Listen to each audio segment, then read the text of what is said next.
So, who is Don Thompson? Wow.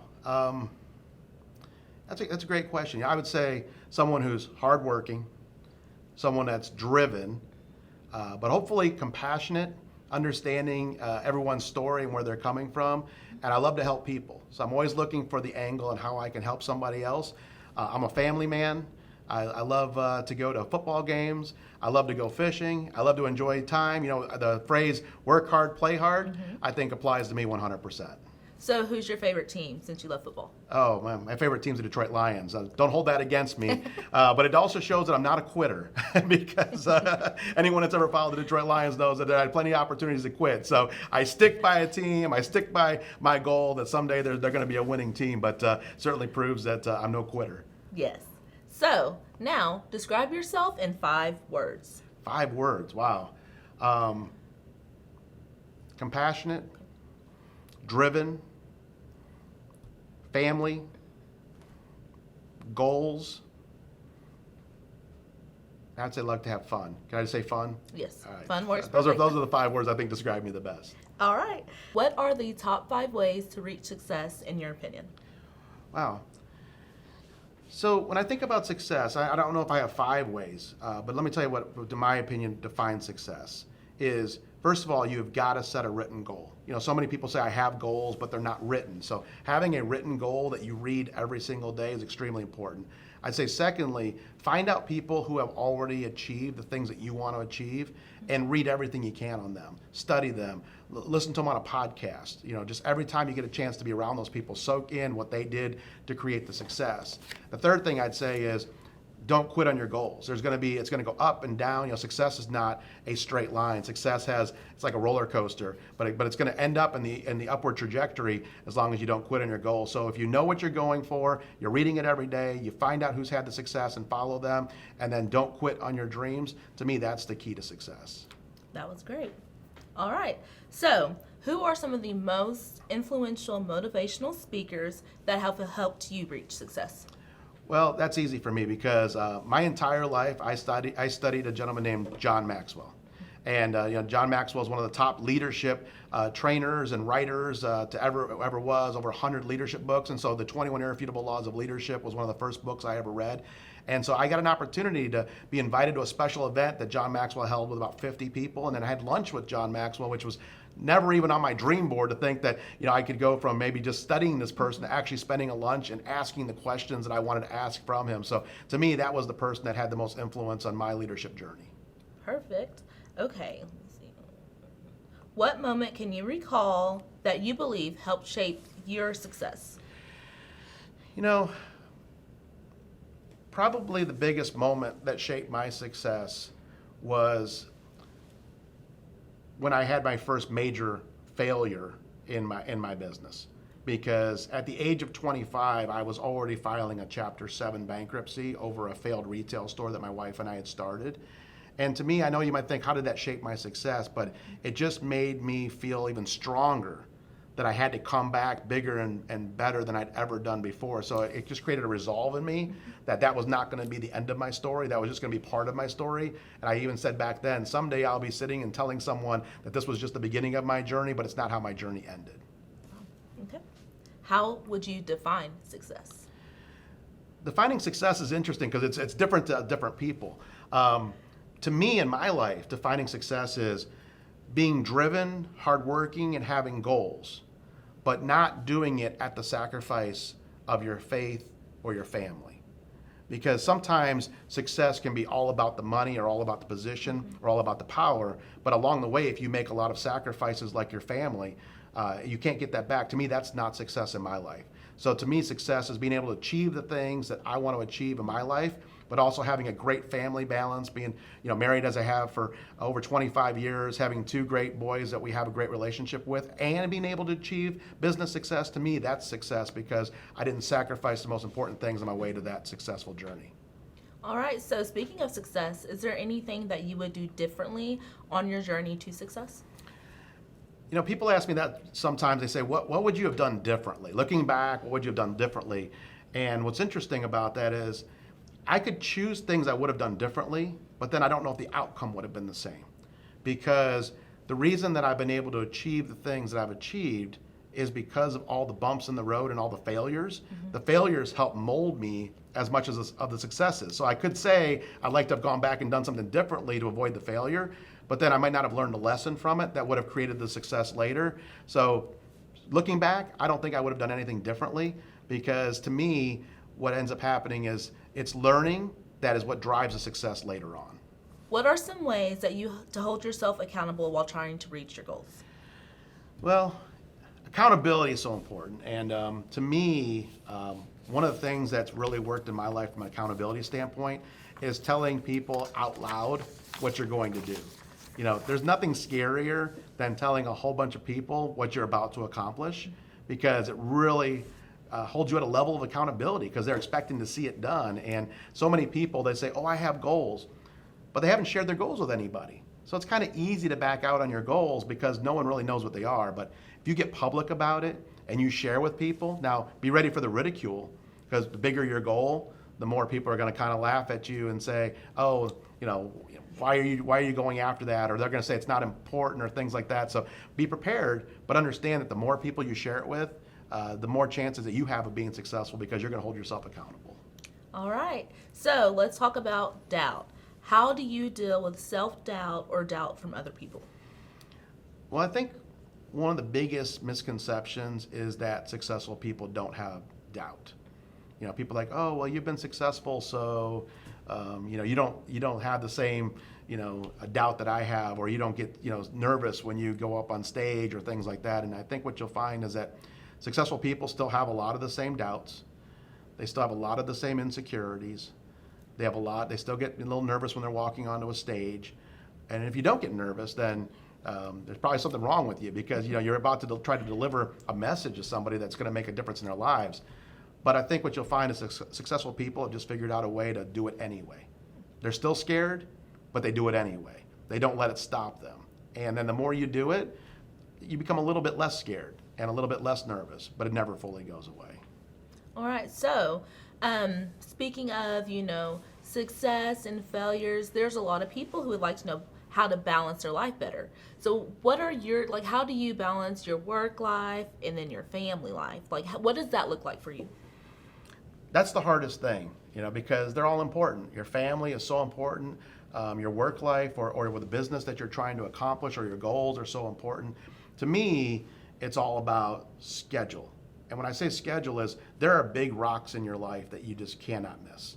And so whether it's going to my son's baseball game when he was little, or a soccer match, or to me, those were big rocks.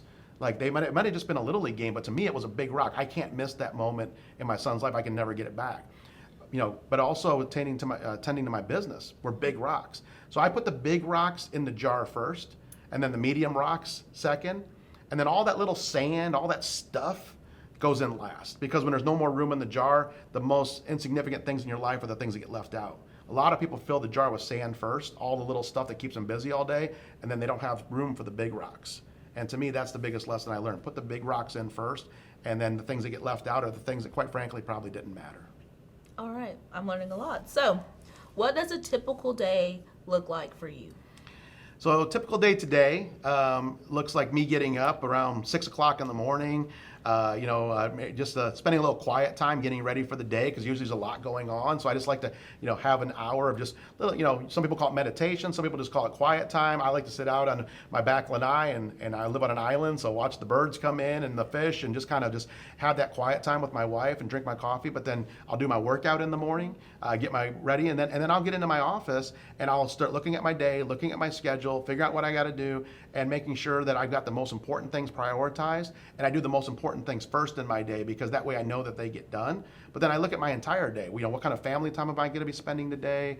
What are some of the other things I have to do today? And so scheduling my time is super important, so that I make sure that I get the most out of every single day. All right. So May is National Mental Health Month. How do you take care of your mental health? Mental health is important, and we use different terms like burnout, or different things that describe when somebody just hits a roadblock. And so in my life, I think taking the time to actually have some quiet time each day, to read, to work out also helps. But also knowing that time off is valuable. That you can't work 7 days a week, 365 days a year, and expect to have a good mental state. Time off helps you recharge. Good time off where you actually unplug, and it makes you more productive when you come back because now you're fully charged. You're mentally ready to take on that next big challenge. So taking time to take care of yourself is extremely important, both physically and mentally. All right. So, what does Don do in his spare time? So in my spare time, whether I like to go to rock concerts with my boys. We recently went to a Metallica concert in Las Vegas, so that's always a fun time. Love to tailgate on football games. So whether it's going to a Notre Dame football game or Florida State, where my two boys graduated from, but love to be in South Bend and Tallahassee for football games. Have a great time because it's family time, and something I love is watching football games. But you'll usually find me on my off time out in my boat in the Gulf of Mexico, about 30, 40, 50 miles offshore, just completely unplugged, listening to the Sirius radio, maybe a little bit of Margaritaville, and doing some fishing out there or in Key West or anywhere out in the Gulf of Mexico. All right, sounds fun. So, I know you talked about a book with John Maxwell. So, for our entrepreneurs, what are maybe a few books that you would recommend to them to read? Like maybe they're just now getting started, or maybe they've been in it for a while, they need a little bit of motivation. What book or books would you recommend?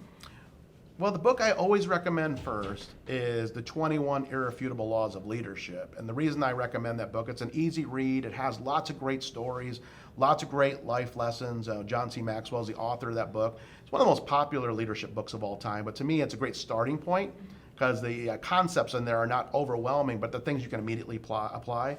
Another book that I like to talk to new entrepreneurs about is Who Moved My Cheese? Because that book is actually about change and how you deal with change. And change is something in life we have to deal with.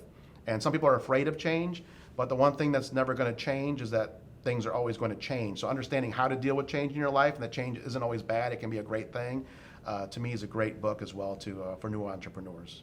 All right, so speaking of our new entrepreneurs, what advice would you give those who are just getting started? Well, the first bit of advice for a new entrepreneur is have patience. You're going to make a ton of mistakes. I can't tell you how many mistakes I've made along my journey, but they are a lot. I mean, I could write a series of books on all the mistakes that I made. So have patience and forgive yourself for making those mistakes. Don't be overcritical of yourself along the way. It's not about perfection. It's about progress. Now, the key to mistakes is learning from them. Like if you keep making the same mistake over and over and over, and you don't learn from it, well, that's a recipe for failure.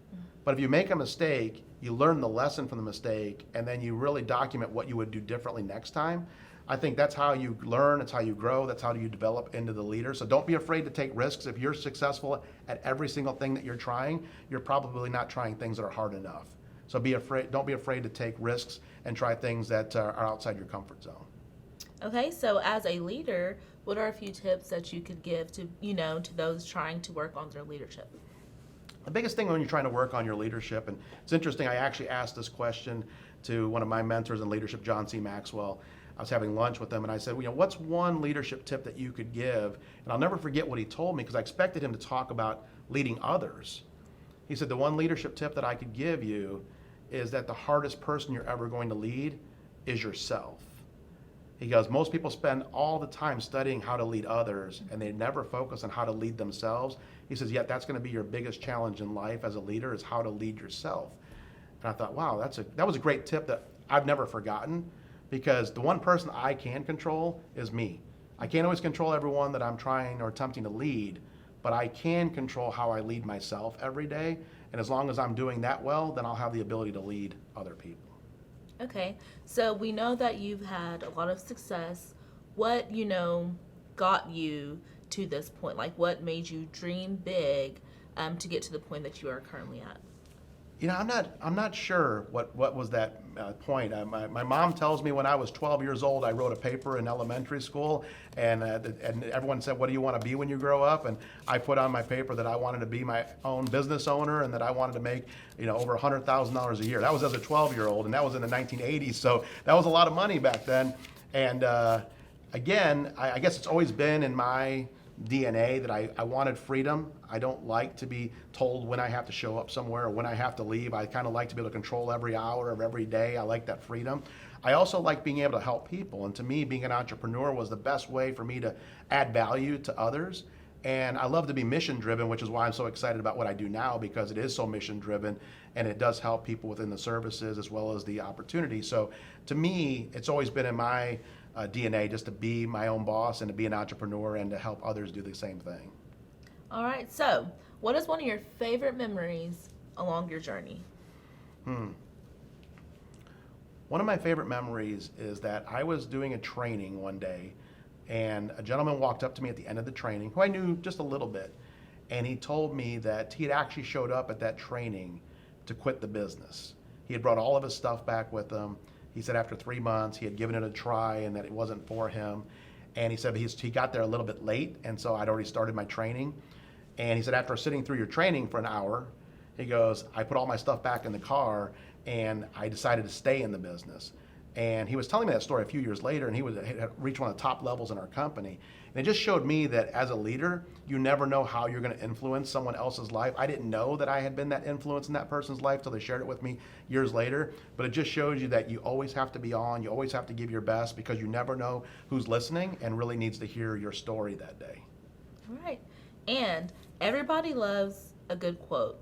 What is your favorite success quote and why? My favorite success quote's easy because I've been saying it my entire life. Going back to my favorite mentor, John C. Maxwell, the quote that he uses over and over is, everything rises and falls on leadership. And I 100% agree with that. If you look at successful companies, there are successful leaders leading those companies. If you look at successful governments, there are successful leaders leading those governments. If you look at families that are doing well, there are people in those families that are leaders, and they're leading through love and through caring and through empathy and through compassion, and so to me, everything rises and falls on leadership, no matter what you're doing in life, whether it's business or any other facet of your life. Well, thank you so much, Don.